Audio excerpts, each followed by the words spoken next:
Hi, this is Luke from Total Parts Plus. Today we have a 2022 Hyundai Staria, stock number 6054. This ran from 05 2021 to the current shape. It has a D4HP 2.2 litre turbo diesel engine backed by 8-speed automatic transmission. This is a D4HP 2.2 litre turbo diesel engine. Left front door mirror. Left front 17-inch steel wheel, good tyre. Left rear sliding door, no dents. Left rear 17-inch steel wheel, good tyre. Left rear tail light. Left rear 17-inch steel wheel, good tyre. Right rear sliding door, no dents.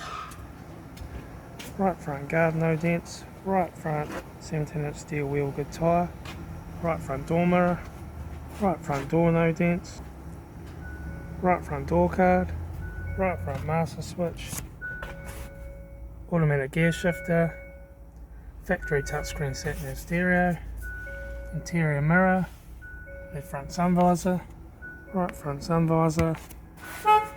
Factory 3-spoke leather steering wheel. Instrument cluster.